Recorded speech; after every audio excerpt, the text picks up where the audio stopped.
Look. New spring grass.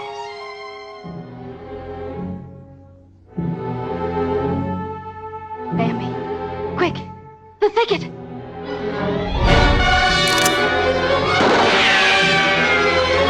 Faster! Faster, Bambi! Don't look back! Keep running! Keep running!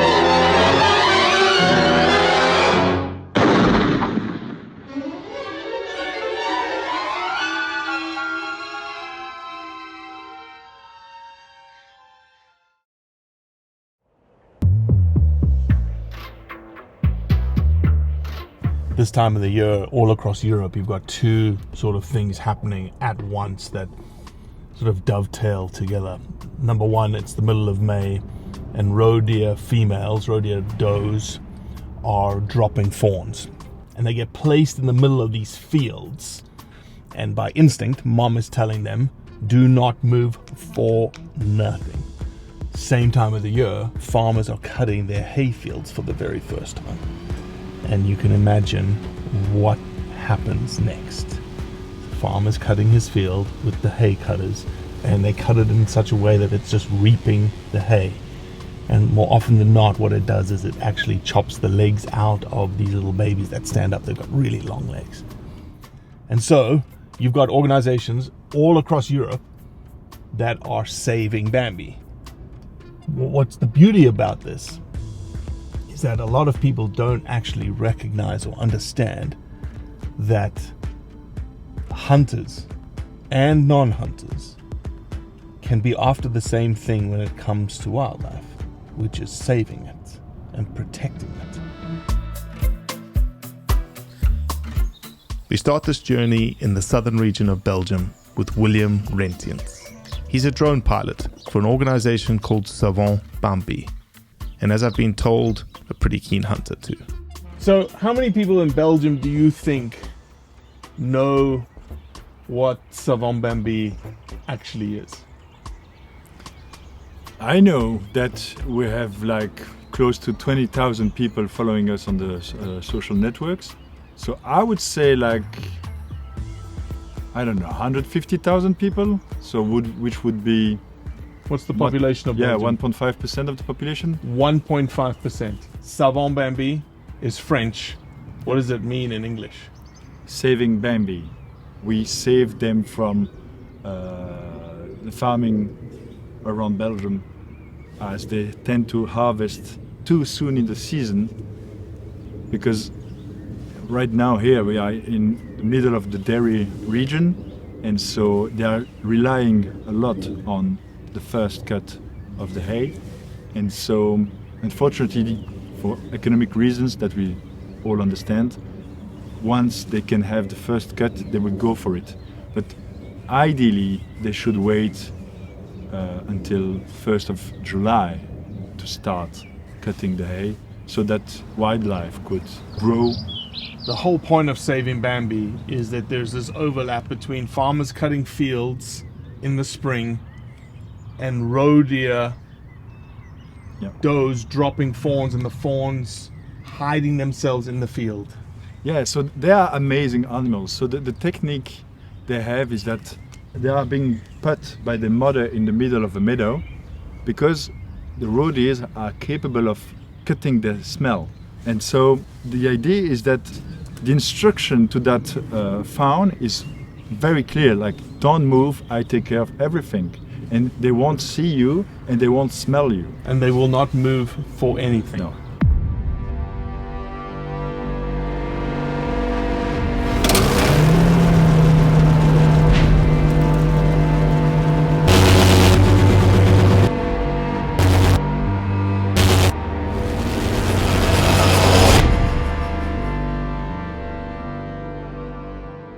Of course, they hear the tractor arriving, and what happens, and of course it's a big issue, is that they tend to stand up, but of course too late, and that makes it even worse.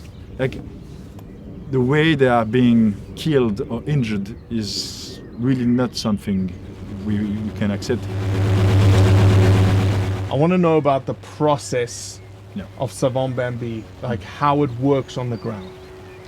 Yeah, so it's all starts from the initiative of anyone in Belgium who wants to make sure that a farmer is not going to kill a Bambi. So it could be a farmer himself, because we've experienced some of them being traumatized by the fact that they've killed one, and it's terrible to see. It could also be a hunter, because we take care of the hunting place where we hunt. So anyone starts to call and says, I heard from the farmer that he's going to harvest in the next 48 hours, and I would like you to come by to make sure the place is safe. So we just come with a drone, put him right up in the sky, go around very early in the mornings to make sure that the ground is fresh enough so that the contrast between temperatures are higher, and so it's very easy to spot the fawn. And we do up to 3 missions a day. Last year we saved more than 830 fawns. 830 fawns. Yeah. Wow. It's been founded 4 years ago. 4 years ago. And I arrived year 2, and we were like 10 to 15 pilots. How many pilots today? It's more than 60. 60 pilots. Yeah, but 60 pilots with an available drone.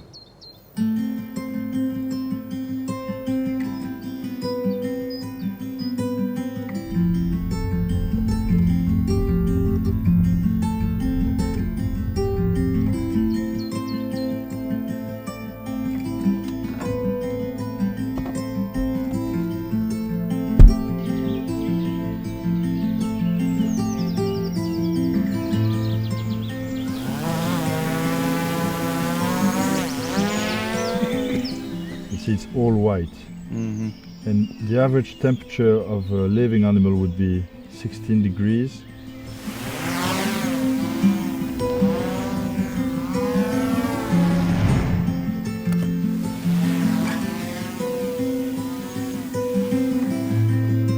Yo! That's very lucky. Right there. There's a frickin' fawn, man. You can see the dots and everything. Yeah. But he's Why are you not more excited? because now I have to grab it.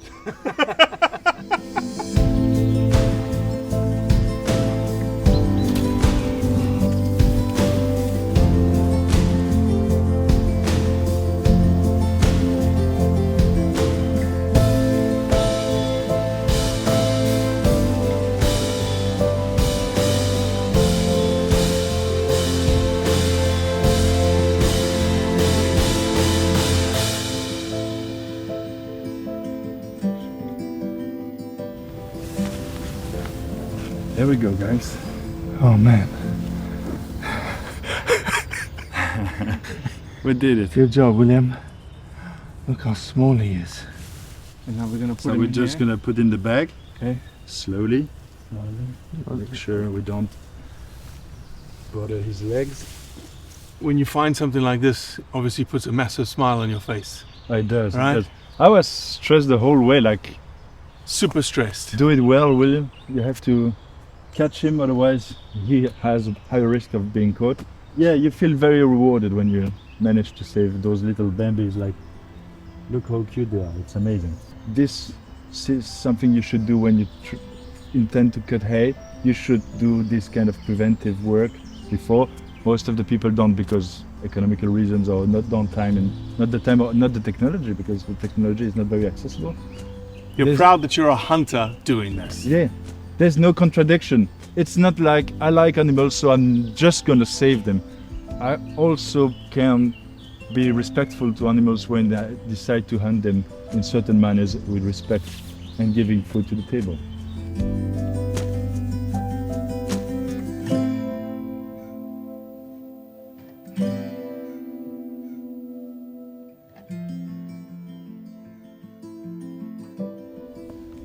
You know, a lot of people will talk.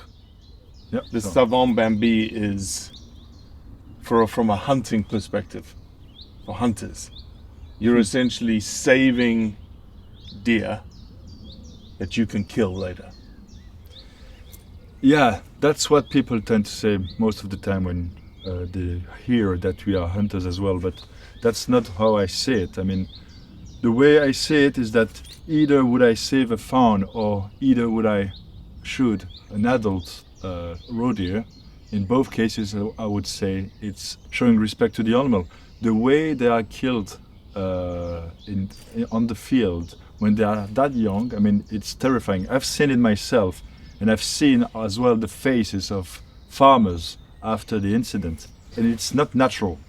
I mean, we've been hunting since we exist, human beings, so and it makes sense because we eat it. It's too small. That animal was like a few days or a few weeks old, didn't have the chance to discover the world and already dead. And when I go hunting, like let's say 3 years later, the same animal, I enjoy the fact that we prepare ourselves to do what we have to do in the best conditions possible. And so I feel it makes more sense to shoot an animal when his age has been big enough so that we can also show respect to the fact that we can eat it as well. Whilst a number of these individuals who are volunteering for Sauvons Bambi are hunters, there are some who aren't. What drives these people to give up their hard-earned free time to do this kind of work? You've got the right vehicle, not a Volvo. No. We were introduced to an individual called Serge. Serge is a former fighter pilot turned drone pilot. He's a non-hunter, working side by side with local hunters to save Bambi. It's funny, yesterday when we were looking for roe deer fawns in an area, there was nothing. All we could find are females, no babies. And then we went 15 minutes to the east, into a lower country. It was full. Full of babies. Ouais, il courra dans le champ. Il a juste découvert. Yes, it could be lying under it, and you don't see it.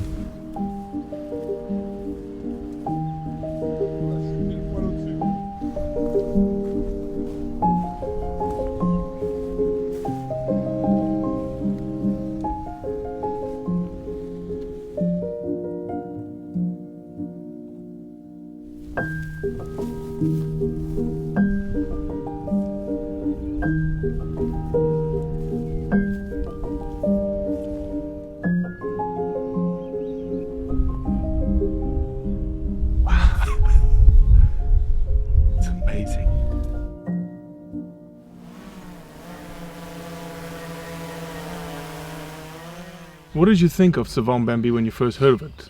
A friend of mine told me about it, then I went onto their website and I just got attracted by it. How can you not? It's amazing. I mean, you save all these fawns from being massacred, basically, and the evolution of the way agriculture goes.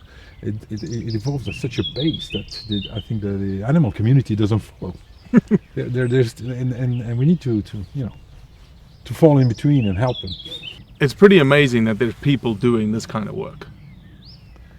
Well, I think it's beautiful. I know Cedric, the creator of the foundation, and he's a very busy person. And all the nucleus around him, the few people that work with him around it, they're all very busy, active professionals, and they work nights, weekends for this. So that's just amazing. To a non-hunter or to a non-hunting community, it seems like there's a contradiction here. That there's hunters going out saving deer, yet they're going to shoot them later. Well, yeah, okay, I understand that, but I see it from the perspective of the animal, the suffering. And I do believe that in our society, there is an area where we can meet. The population of deer here is growing in Belgium to a critical number. And if you want to regulate that, I do believe that the controlled hunting is a solution, is a decent solution. I do believe a hunter, when he shoots a deer, kills him right away, won't suffer. Hopefully not. Right. When the tractors go through the field, they will not necessarily kill them, but they will wound them and they will suffer a lot. That's not humane. We shouldn't be doing that.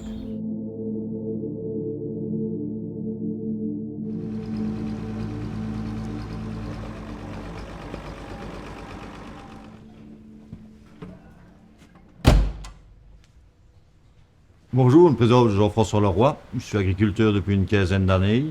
Mes parents sont agriculteurs et mes grands-parents aussi, depuis génération en génération. J'ai une exploitation de bêtes viandeuses en Limousin et de race blanc bleu belge comme il y a ici. J'ai plus ou moins 60 hectares de prairies que je fauche pour faner et pour faire pâturer les bêtes. Has he ever realized that he's chopped up a roe deer? Oui, ça est déjà arrivé, je dirais tous les 3-4 ans, ça arrive de toucher un animal, on va dire. What does he feel? Impuissant, parce que les animaux, on va dire, restent cachés. Et c'est seulement une fois que c'est arrivé, on va dire, qu'on le voit derrière la machine quand il est trop tard, on va dire. Et 90% du temps, les animaux sont gravement blessés, mais pas tués sur le coup. La machine la plus dangereuse, c'est la machine qui coupe l'herbe, qui coupe à 5 cm du sol. Donc si l'animal est couché ou debout, ben on le blesse, ou alors dans les pattes, ou au niveau du ventre, s'il reste couché. If he had a means to ensure that he doesn't do it, would he do it? S'il y avait une solution simple, oui. Mais il faut trouver une solution simple, parce que vu les conditions météo qu'on a ici, quand on doit commencer à faucher, on ne peut pas se permettre de programmer quelque chose à une semaine d'intervalle. S'ils annoncent une semaine de beau temps, demain je dois commencer à couper l'herbe. Donc il faut une solution, on va dire, efficace, mais très rapide. On ne peut pas se permettre d'attendre une semaine, parce que la météo, on va dire, alors ne correspond plus. Is Sauvons Bambi the solution? Je trouve que personnellement, l'association Sauvons Bambi devrait, elle, prendre contact avec tous les fermiers. Parce que je trouve qu'il y a beaucoup, je connais quand même forcément beaucoup de fermiers dans les alentours. Le principe ne dérangerait pas du tout, mais eux ne prendraient pas l'initiative d'aller vers l'association. Que si l'association venait vers elle, eux prendraient plus facilement l'initiative de les appeler, on va dire le jour avant de faucher l'herbe ou en temps voulu. Je pense que ce ne serait pas une mauvaise chose, ça. C'est une question d'habitude, comme tous les règlements de retour, on va dire.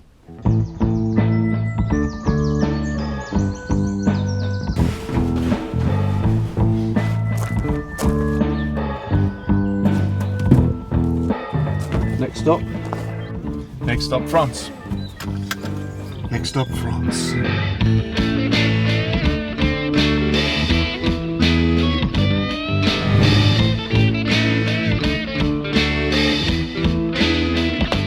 The more we started digging, the more we realized that the Saving Bambi isn't an isolated effort to Belgium.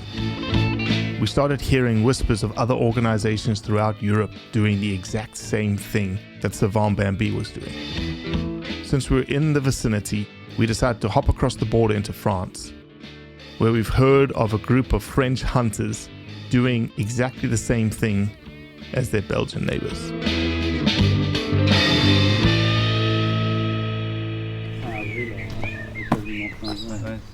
Bonjour. Bonjour Guillaume. Robbie. Guillaume. Ok, Robbie. Kevin. Robbie. Chanté. Enchanté. Jonathan. Renato. Kevin Etoic. Je suis directeur technique à la Fédération des chasseurs de l'Oise. Je suis arrivé dans le département en 2005 comme agent de secteur. Donc Jonathan Grosbois, donc moi technicien à grand gibier, à la Fédération également départementale des chasseurs, depuis le 1er avril de l'année dernière. Are you both hunters? Oui, évidemment. Principalement, ce qu'on veut, c'est voir des chevreuils. Et donc, le sauvetage, c'est la priorité. Le prélèvement est plutôt secondaire, même. En tant que chasseur, je préfère qu'on sauve des fawns. On leur répond en général que le fait que notre loisir qui est la chasse, et nous en partie notre métier, c'est surtout notre passion. Et de ce fait-là, en fait, chez nous, la chasse dure toute l'année. C'est-à-dire que quand la chasse est finie en elle-même, cette partie de sauvetage fait également partie de tout le loisir, tout ce qui en découle tout au long de l'année. Donc le temps que l'on passe à faire ça fait partie de la chasse. Et ça représente même plus de temps au final que l'action réelle de tuer. Qui fait qu'on tue les chevreuils, mais ça représente une toute petite partie de ce qui est l'entièreté de la chasse. Et le sauvetage a une grande partie... prend beaucoup de place surtout pour la gestion de cette espèce-là. Je vois que les chasseurs qui sauvent des fawns ou d'autres espèces, que les chasseurs qui apportent de la nourriture pour les espèces, et que les chasseurs qui aménagent les territoires, notamment les territoires de grande plaine. Je ne vois pas d'autres acteurs, à part les agriculteurs, qui nous soutiennent dans nos actions.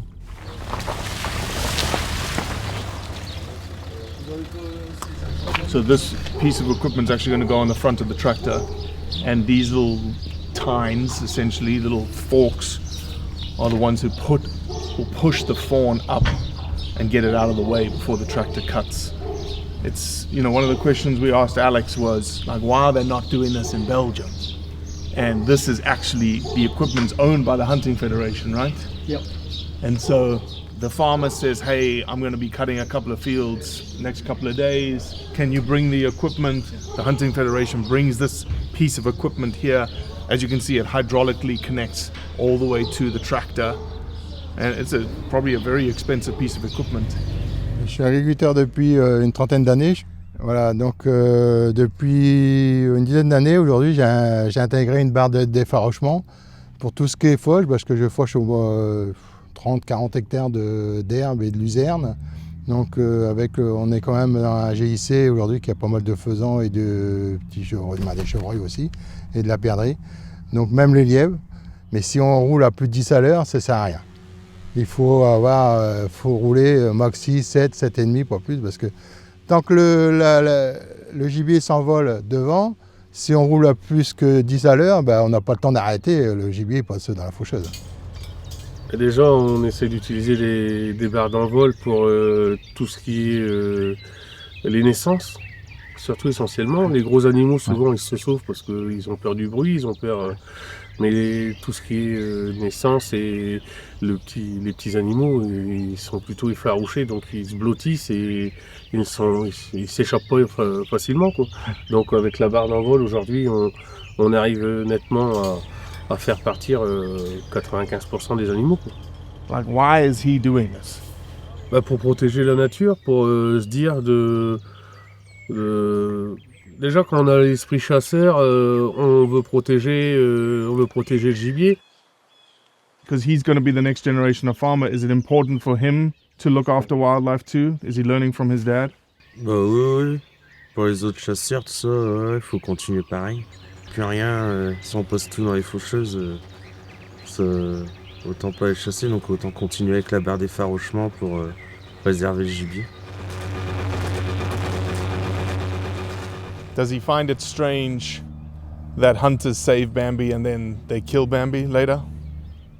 Bon, non, pas du tout. Aujourd'hui, on va plus préserver en tant que fauche. On va détruire plus à la fauche que je pense au niveau temps de chasse. Parce qu'en temps de chasse, il y a quand même plus de chances à passer à travers qu'en temps de fauche. En temps de fauche, aujourd'hui, des petits fans, parce que bon, ça arrive malheureusement. Malheureusement, tous les ans, ça arrive. Mais bon, ça fait mal au cœur. On essaye de faire... moi, j'ai déjà sauvé plusieurs fans aussi. Mais ça a nous déjà sauvé avant de la chasse, je trouve. Non, je trouve les anti-chasses, aujourd'hui, ils sont même pour nous qu'on préserve le gibier.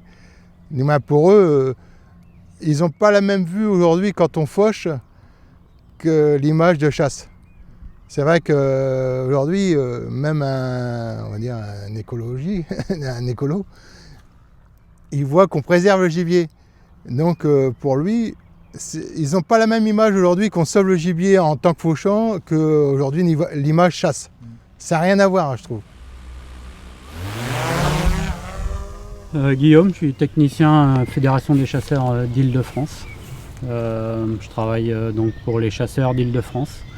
C'est 20 000 chasseurs à peu près sur la région Île-de-France. Et je m'occupe de... Ma spécialité, c'est les dégâts de gibier et puis tout ce qui est drone au niveau de la fédération.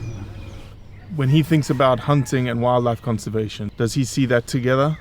C'est compatible, oui, c'est compatible. Il faut obligatoirement travailler, nous, au niveau des chasseurs et de la chasse pour continuer à avoir ce qu'on a. On essaie de sauver des espèces, on essaie d'améliorer des milieux parce qu'on ne peut pas continuer comme ça sans faire améliorer les milieux pour avoir des espèces encore chassables et d'autres qui ne sont pas chassables. So why is it important for him to do this kind of work? L'an dernier, on a survolé 2500 hectares de parcelles avant fauche comme ça. On a sorti 180 fans. Donc on s'aperçoit que grâce au drone maintenant, on arrive à sauver tous ces chevreuils qui avant passaient pour 75% dans les machines. Donc on travaille maintenant avec les agriculteurs et pour sauver ces fawns qui vont faire de la biodiversité en plus. Ouais. That's right here. On peut aller Juste derrière, ouais, on peut y aller. Hein. On va y aller. Pas tous, mais... Pas tous, non. Moi, je vais peut-être rester là. Je vais prendre j'ai des talkie-walkie. Je vais passer les talkie-walkie et puis vous allez l'attraper et puis le mettre dans. Ils veulent.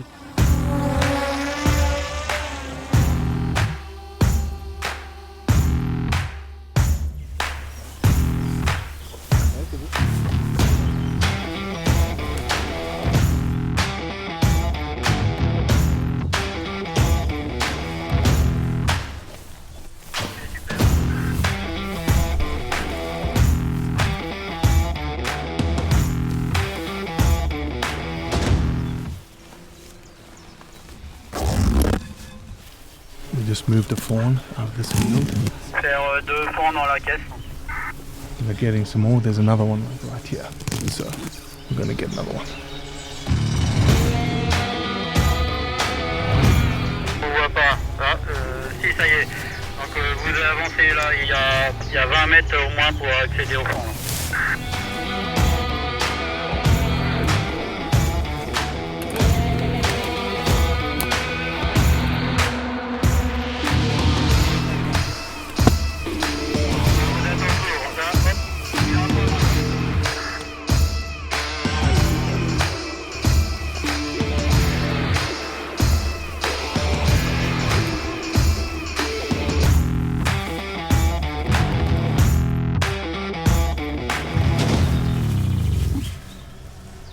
So it's funny that there will not be a non-hunting organization here in France that is doing this work, like finding the fawns in this field. This is just a tiny little field. It's probably half an acre maybe. And we found 2 little fawns in here. And farmers and hunters are coming together here in France and Belgium to do this work. There's nobody else doing the work. And so a lot of people say hunting, farming is incompatible with wildlife conservation and saving wildlife. Well, here's the perfect example of it where it works beautifully. That's where we are right now? Ouais, au foie. Jeez, it's so big. So there's 22 districts Yes. under the chasseur, under the l'Oise. Yeah. And 55 little district inside 22 districts. Je pense que nous, comme en France, on les fédérait par des fédérations, on a réussi à mettre des moyens en avant, donc des moyens financiers, et on a un appui quand même politique et non négligeable, et c'est notre force. À l'heure actuelle, tant qu'on sera nombreux et qu'on arrivera à fédérer les chasseurs, on arrivera à avoir une force sur le terrain et des actions. Ok, super. On voit un faon, là, comme on l'a vu ce matin, de quelques semaines. Forcément, là, ça touche au cœur. Donc l'image qu'on peut avoir de nous, entre guillemets, de tueurs, là est en train de s'effacer complètement et ça interpelle les gens. Voilà, on n'est plus dans la case tueur, on est dans la case maintenant où on peut aider aussi la faune sauvage. Et surtout cet aspect sur les fawns, qui est vrai que tout le monde est attendri devant ces fawns. C'est la preuve aussi que la chasse a su s'adapter aujourd'hui et utiliser tous les moyens à disposition de communication notamment. Par les médias ou les interviews en tout cas comme on peut le faire aujourd'hui. On nous donne la parole et on peut le faire, on peut s'exprimer là-dessus, ce qui n'était peut-être pas fait avant. Et voilà, aujourd'hui c'est des éléments de communication importants, pas pour faire de la pub mais pour vraiment expliquer ce qui se passe, pour travailler en toute transparence surtout avec tout le monde. Et aujourd'hui on voit que c'est primordial sur les réseaux ou ailleurs, donc voilà, on n'a rien à cacher aujourd'hui, ça permet de le dire à tout le monde.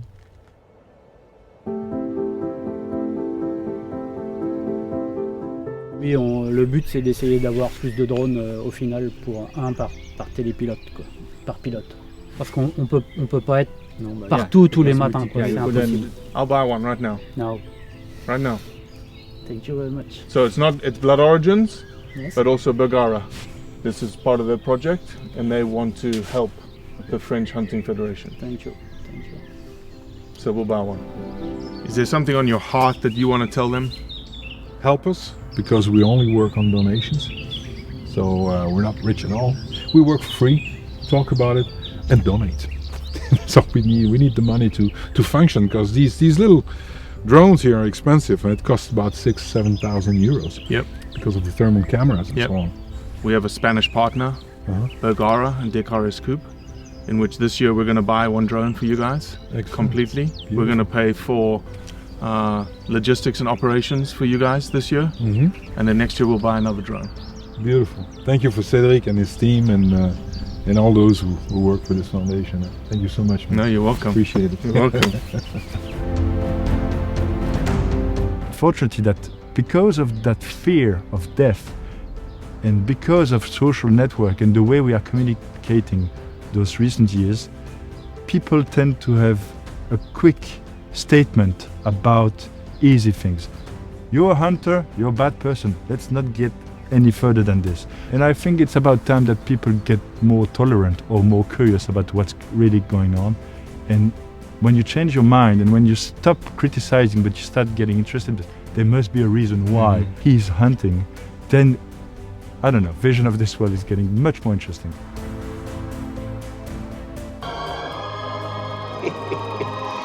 Well, sure, I don't believe I've ever seen a more likely looking pair of fawns. French Bambi ought to be mighty proud. What a lot of people don't realize about Bambi, it was written in 1923 by a German author called Felix Salten. That story was built around a baby roe deer losing his mother and then being raised in the woods. And really, the premise tying to hunting is that he is very wary of the dangers of human hunters and the danger they pose to him and his life. All that the general public sees is that we kill wildlife. Sauvons Bambi shows the love for wildlife. This is the alternative storyline that you've actually never been told. This is the alternative storyline that is happening every single spring all across Europe, that you have people, dedicated wildlife conservationists, going out before the sun has even risen to save Bambi.